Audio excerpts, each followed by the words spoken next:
Good evening students. बेटे अब मैं आपको इसमें फर्स्ट पैराग्राफ पढ़ा रही हूँ। पहले मैंने पढ़ा दिया, इसका जो परिचय था वो मैंने पाठ का आपको दे दिया। अब मैं यहाँ से पढ़ाती हूँ आपको। अमीरुद्दीन का जन्म डुमराव बिहार के एक संगीत प्रेमी परिवार में हुआ था। अमीरुद्दीन किसके लिए कहा यहाँ पे? बिस्मिल्लाह खां के, उनका बचपन का नाम था। 5-6 वर्ष डुमराव में बिताकर वह नाना के घर ननिहाल काशी में आ गए। अब ये लघु प्रश्न बन सकता है बेटे कि कितने वर्ष तक वो डुमराव में रहे और उसके बाद कहाँ चले गए। तो क्या आएगा आंसर? 5-6 वर्ष डुमराव में रहे और उसके बाद ननिहाल चले गए काशी।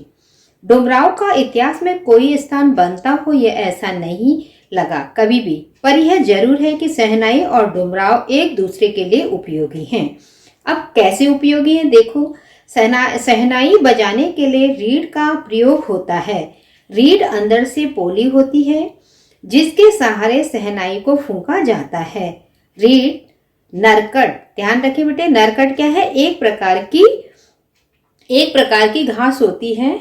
हाँ ठीक है, एक प्रकार की घास, एक पोली होती है जिसके सहारे शहनाई को फूंका जाता है। रीढ़ मरकट एक प्रकार की घास से बनाई जाती है जो डुमराव में मुख्यतः सोन नदी के किनारे पाई जाती है। अब देखो बेटे, आप ये क्वेश्चन भी आ सकता है, नरकट क्या है? तो आप करेंगे एक प्रकार की घास, कहाँ पाई जाती है? सोन नदी के किनारे। इतनी ही महत्ता है इस समय डुमराव की, जिसके कारण शहनाई जैसे वाद्य बजता है।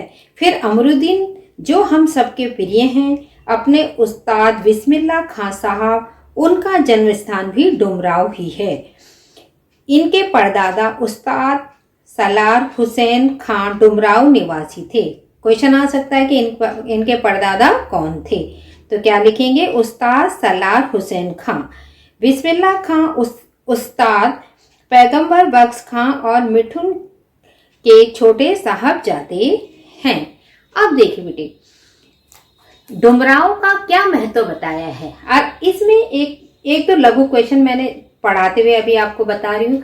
एक जैसे क्वेश्चन आ जाएगा, शहनाई और डुमराव एक दूसरे के पूरक हैं, स्पष्ट कीजिए। तो उत्तर क्या होगा?